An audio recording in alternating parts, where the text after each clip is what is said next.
Hello everyone, welcome back to my channel. Thank you so much for supporting me. Please keep watching my videos. ఈ రోజు వీడియోలో topic ఏంటంటే 2025లో F1 visa interviews అసలు ఎలా జరుగుతున్నాయి, ఈ లాస్ట్ జాన్ అండ్ ఫెబ్లో కనుక మనం చూస్తే వీసా యాక్సెప్టెన్స్ ఎలా ఉంది, అలాగే ఎలాంటి క్వశ్చన్స్ అడుగుతున్నారు అనే దాని మీద ఇప్పుడు మీకు ఎక్స్ప్లెయిన్ చేస్తాను. మనం లాస్ట్ వీడియోలో ఆల్రెడీ మాట్లాడుకున్నాము 65% ఉండాల్సిన యాక్సెప్టెన్స్ రేట్ 59%కి వచ్చిందని చెప్పి. ఈ 2 months కనుక చూస్తే వీసా యాక్సెప్టెన్స్ అనేది ఇంకా తగ్గింది. అందరి మాస్ రిజెక్షన్స్ చేస్తున్నారా అంటే కాదు, ఒక టైప్ ఆఫ్ ప్యాటర్న్ అనేది నాకు కనపడుతూ వచ్చింది. ఫస్ట్ ఒక 4 క్వశ్చన్స్ గురించి మీకు చెప్తాను. ఈ 4 క్వశ్చన్స్ 90% ఆఫ్ ద స్టూడెంట్స్ ని అడగడం జరిగింది. Why did you choose this university, what are your funding options, what are your career plans, what is your plan after masters.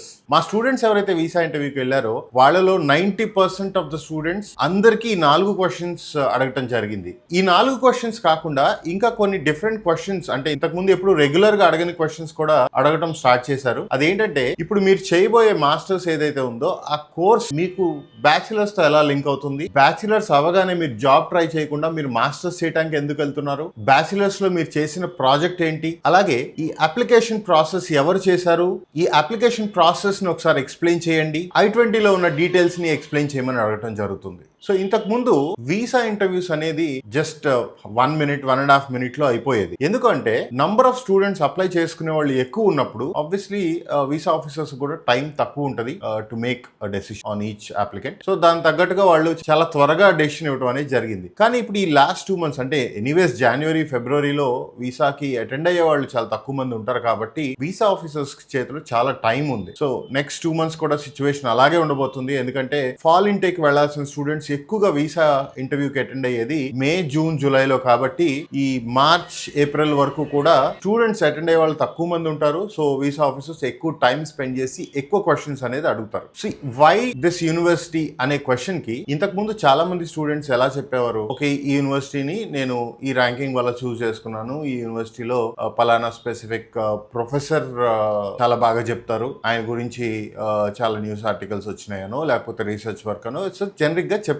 So ఇప్పుడు మీరు చేయాల్సింది ఏంటంటే ఇలాంటి క్వశ్చన్ అడిగినప్పుడు ఖచ్చితంగా ఈ course and subject specific curriculum గురించి మీరు మాట్లాడాలి. యూనివర్సిటీ రెప్యుటేషన్ తో పాటుగా యూనివర్సిటీలో ఆ కోర్స్ ర్యాంకింగ్ ఎలా ఉంది, దాని రెప్యుటేషన్ ఎలా ఉంది అనేది ఖచ్చితంగా చెప్పాలి. అట్ ద సేమ్ టైం మీరు ఏదైనా ప్రొఫెసర్ని నేమ్ చేయాలి అనుకుంటే ఆ ప్రొఫెసర్ జస్ట్ పేరు చెప్పి వదిలేయటం కాకుండా వాళ్ళు చేసిన రీసెర్చ్ యాక్టివిటీస్ గురించి కానీ ఆ ప్రొఫెసర్ దగ్గర నుంచి మీరు ఏం నేర్చుకోవాలనుకుంటున్నారు అనేది డీటెయిల్గా ఎక్స్ప్లెయిన్ చేయాలి. సో ఇంతకు ముందు కూడా lot of students have done the same thing. కానీ అప్పటికి ఇప్పటికి మీరు డిఫరెన్షియేషన్ ఏం చూపించాలి అంటే detailed explanation. How can you explain these 3 points, course and subject specific curriculum గురించి మాట్లాడాలి, అండ్ ఆ కోర్స్ ఆ యూనివర్సిటీలో ఎంత వాల్యుబుల్ చెప్పాలి. అట్ ద సేమ్ టైం ఆ ప్రొఫెసర్ కానీ లేకపోతే వాళ్ళ రీసెర్చ్ వర్క్ గురించి మీరు మాట్లాడాలి. సో ఇదంతా కూడా ఒక 4-5 సెంటెన్సెస్లో డీటెయిల్గా ఎక్స్ప్లెయిన్ చేయాలి. సో మీ ఆన్సర్స్ ప్రాపర్గా ఫ్రేమ్ చేసుకోవాలి. కెరియర్ ప్లాన్ గురించి అడిగినప్పుడు మీరు ఇండస్ట్రీ స్పెసిఫిక్ ఆన్సర్ అనేది ఇవ్వాలి. మీరు కంప్యూటర్ సైన్స్ మాస్టర్స్ కోసం వెళ్తుంటే ఏఐ రెవల్యూషన్ గురించి మాట్లాడి వదిలేస్తే సరిపోదు. ఎందుకంటే ఫ్యూచర్లో ఏఐ జాబ్స్ చాలా ఉండబోతున్నాయి కనుక నేను మాస్టర్స్ చేస్తే నాకు లాట్ ఆఫ్ ఆపర్చునిటీస్ ఉంటాయి అని చెప్పారనుకోండి, సో యూఎస్లో ఆపర్చునిటీస్ కోసం మీరు చూస్తున్నారేమో అనే రాంగ్ ఇంప్రెషన్ వచ్చే అవకాశం ఉంటుంది. సో మీరు ఏం చేయాలంటే ఇండియాలో సాఫ్ట్వేర్ ఇండస్ట్రీ గ్రోత్ ఎలా ఉంది, నెక్స్ట్ ప్రిడిక్షన్ ఎలా ఉండబోతుంది, మీరు చదవబోయే కోర్స్కి ఇండియాలో ఎలాంటి జాబ్స్ ఉండబోతున్నాయి ఇన్ నెక్స్ట్ 5 to 10 years అనేది మీరు క్లియర్గా ఎక్స్ప్లెయిన్ చేయాలి. అలాగే ఈ కోర్స్ తర్వాత ఇండియాలో మీకు ఎలాంటి జాబ్స్ వస్తాయి అనేది కూడా మీరు ఎక్స్ప్లెయిన్ చేయగలగాలి. Next what are your plans after masters అని అడిగితే మీరు ఖచ్చితంగా తిరిగి ఇండియా వస్తాను అని ఆన్సర్ చెప్పాలి. సో డైరెక్ట్గా ఒక సెంటెన్స్లో I will come back to India అని చెప్తే యూజువల్గా నంబర్ కాబట్టి మీరు అగైన్ ఒక డీటెయిల్డ్ ఎక్స్ప్లెనేషన్ అనేది ఇవ్వగలగాలి. సో ఈ ఆన్సర్లో కూడా మీరు ఇప్పుడు చదవబోయే కోర్స్ మీకు ఇండియా వచ్చిన తర్వాత ఎలా హెల్ప్ అవ్వబోతుంది, అలాగే అసలు మీరు ఇండియాలో పలానా ఇండస్ట్రీలో సర్టన్ లెవెల్ ఆఫ్ జాబ్స్ రావాలి అంటే ఖచ్చితంగా ఈ కోర్స్ కంప్లీట్ చేయాలి. సో ఈ చేయటం వల్ల ఇండియాలో మీరు ఎలా సెటిల్ అవుతారు అనే దాని గురించి మీరు ఎక్స్ప్లెయిన్ చేయగలగాలి. వాళ్ళకి తెలుసు lot of people stay back in US, కానీ ఇప్పుడున్న పరిస్థితుల్లో పొరపాటును కూడా యూఎస్లో నేను జాబ్ చేస్తానని కానీ లేదంటే 3 years ఆఫ్ ఓపీటీ నేను ఉపయోగించుకుంటానని కానీ అట్లాంటి ఇన్ఫర్మేషన్ ఏది చెప్పొద్దు. మీ ఆన్సర్ మొత్తం కూడా నేను ఇండియా తిరిగి వచ్చి ఇక్కడ సెటిల్ అవుతాను, దానికి గల రీజన్స్ అంటే ఇండియాలోనే ఎందుకు సెటిల్ అవుతారు, మీరు చదవబోయే కోర్స్ అక్కడ మీకు ఎలా హెల్ప్ అవ్వబోతుంది అనేది మీరు క్లియర్గా ఎక్స్ప్లెయిన్ చేయగలగాలి. సో ఈ 3 క్వశ్చన్స్లో కూడా మీరు ఎప్పుడైతే మీరు చదవబోయే కోర్స్ని హైలైట్ చేసి మాట్లాడతారో అప్పుడు వీసా ఆఫీసర్కి అర్థమవుతుంది మీరు ఖచ్చితంగా యూఎస్ చదువుకోవడానికి వెళ్తున్నారు, not for any other reason అని చెప్పి. ఆల్మోస్ట్ 100% అందరి స్టూడెంట్స్ని ఈ లాస్ట్ 2 monthsలో అడిగిన క్వశ్చన్ ఏంటంటే financial related questions. Who is funding your education? ఖచ్చితంగా ఈ క్వశ్చన్ అయితే అడుగుతున్నారు. దీనికి మీరు చాలా డీటెయిల్గా ఎక్స్ప్లెయిన్ చేయాలి. ఎడ్యుకేషన్ లోన్ ఎంత ఉంది, మీ ఫ్యామిలీ సేవింగ్స్ ఎంత ఉన్నాయి, మీ ఫ్యామిలీ ఇన్కమ్ ఎలా ఉంది, మీ ఫ్యామిలీ ఈ లోన్ ఎలా రీపే చేయబోతున్నారు అనే దాని గురించి క్లియర్గా మీరు ఎక్స్ప్లెయిన్ చేయాలి. ఎందుకంటే they need people with financially strong background. So ఈ క్వశ్చన్ ఖచ్చితంగా అడుగుతున్నారు. ఇన్ఫ్యాక్ట్ డీటెయిల్డ్ ఎక్స్ప్లెనేషన్ కూడా అడుగుతున్నారు. మీకు సేవింగ్స్ ఇంత చూపించారు, ఒక 30 lakhs సేవింగ్స్ చూపించారు అంటే ఎలా వచ్చినాయి, 30 lakhs సేవ్ చేయగలిగారంటే ఫ్యామిలీ ఇన్కమ్ ఎంత, ఫాదర్ ఆక్యుపేషన్ ఏంటి, దాని రిలేటెడ్ ప్రూఫ్స్ అయితే ఇప్పటివరకు ఇంకా తీసుకొని చూడట్లేదు కానీ బట్ ఫర్దర్గా మేబీ ఖచ్చితంగా చూడొచ్చు కూడా. Education loan and savings both are extremely important. మీరు పొరపాటును కూడా నెక్స్ట్ 2-3 monthsలో కనుక మీరు వీసా ఇంటర్వ్యూకి వెళ్ళాలి అని అనుకుంటే ఫ్యాబ్రికేటెడ్ డాక్యుమెంట్స్తో అస్సలు వెళ్ళొద్దు. ఎవరో తెలిసిన వాళ్ళు ఆల్రెడీ అలా వెళ్ళి వీసా తెచ్చుకున్న, రిజెక్షన్ అయినా ఏం అవ్వలేదు కదా అని మీరు అసలు లైట్ తీసుకోవద్దు. We're expecting in next 2-3 months definitely they will do thorough checks. Okay, ఈ మేజర్ క్వశ్చన్స్ కాకుండా ఇంకా కొన్ని క్వశ్చన్స్ అడుగుతున్నారని చెప్పాను కదా. మాస్టర్స్ కోసం ఎందుకు వెళ్తున్నారు, బ్యాచిలర్స్ అయిన తర్వాత జాబ్ ఎందుకు మీరు ఆప్ట్ చేసుకోలేదు అని.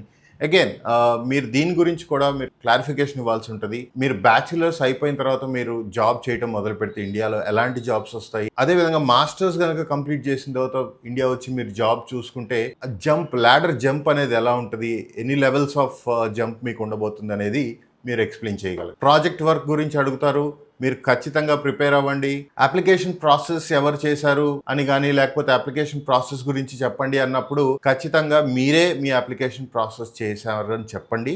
At the same time step by step explanation కూడా ఇవ్వగలగాలి. ఏం చాలా సింపుల్ కదా, మీ కన్సల్టెంట్ని అడిగితే స్టెప్ బై స్టెప్ ప్రాసెస్ చెప్తారు. సో దాని గురించి డీటెయిల్గా చెప్పండి. ఎన్ని యూనివర్సిటీస్కి అప్లై చేశారని ఇంతకుముందు చాలా రెగ్యులర్గా అడిగేవారు, ఇప్పుడు కూడా అడుగుతూ ఉన్నారు.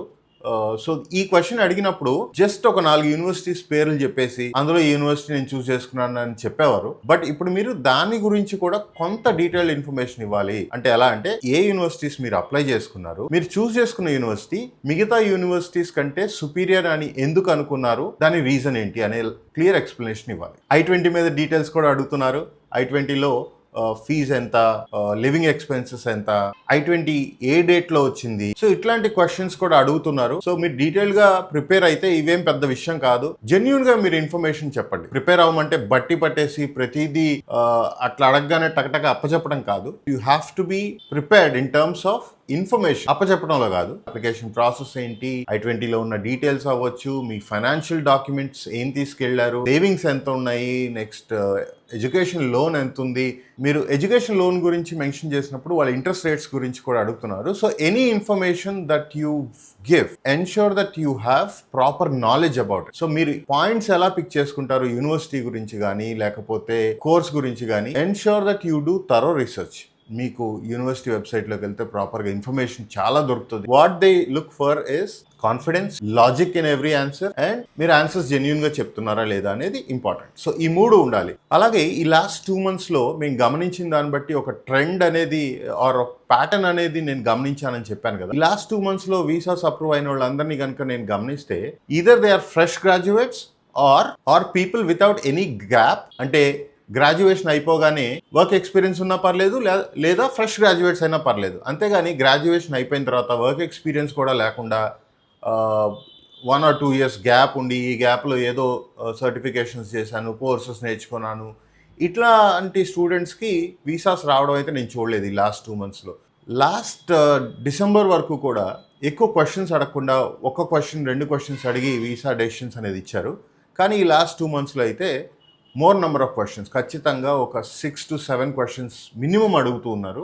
అంటే దీనికి రీజన్ ఇందాక మనం ఆల్రెడీ అనుకున్నాం కదా, వాళ్ళ దగ్గర చాలా టైం ఉంది. Because number of students are lesser, so ఎక్కువ టైం స్పెండ్ చేస్తున్నారు. సో మీరు కూడా వీసా ఇంటర్వ్యూకి కానీ మీరు నెక్స్ట్ 3 or 4 monthsలో ప్లాన్ చేసుకునేట్లయితే ఖచ్చితంగా ప్రాపర్గా ప్రిపేర్ అవ్వండి. చాలా కాన్ఫిడెంట్గా మీరు ఆన్సర్స్ చేయగలిగితేనే మీకు వీసాస్ వస్తాయి. ఇదైతే guarantee. Luck based visa approvals అనేది ఉంటాయి కానీ తక్కువ అయిపోతాయి. They are only looking for genuine students. Masters చేయడానికి వచ్చేవాళ్ళు, అది కూడా మంచి ప్రొఫైల్ ఉన్న స్టూడెంట్స్ని తీసుకోవాలని వాళ్ళ ఆలోచనగా ఉన్నట్టుగా కనపడుతుంది. వన్స్ ఇన్ ఎవ్రీ 2 months మనం ఇలాంటి F1 వీసా ఎక్స్పీరియన్సెస్ గురించి కూడా నేను మీకు ఎక్స్ప్లెయిన్ చేస్తాను. అంటే ఎలాంటి కొత్త క్వశ్చన్స్ ఉంటున్నాయి, ఎలా ప్రిపేర్ అవ్వాలి, లేకపోతే ఎలాంటి ఆన్సర్స్ చెప్పాలి అనే దాని గురించి కూడా నేను ఫర్దర్గా వీడియోస్ రెగ్యులర్గా చేస్తూ ఉంటాను. సో మన ఛానల్ని సబ్స్క్రైబ్ చేసుకోండి ఇన్ కేస్ ఇప్పటిదాకా చేసుకోకపోతే, so that you keep getting such videos. So నేను ఇంతకుముందు వీడియోలో కూడా చెప్పినట్టుగా నేను ఆన్సర్స్ అయితే యాజ్ ఇట్ ఈస్గా సెంటెన్సెస్ చెప్పను. ఆన్సర్స్లో ఏం ఇంక్లూడ్ చేసుకోవాలని మాత్రమే నేను చెప్తాను. Because that always helps you to prepare logically అవ్వచ్చు, లేదా జెన్యూన్గా ప్రిపేర్ అవడానికి అది హెల్ప్ అవుతుంది. ఈ వీడియో కనుక మీకు నచ్చినట్లయితే సబ్స్క్రైబ్ చేసుకోండి, అలాగే లైక్ చేయండి, మీ ఫ్రెండ్స్కి షేర్ చేయండి. Thank you so much. Bye.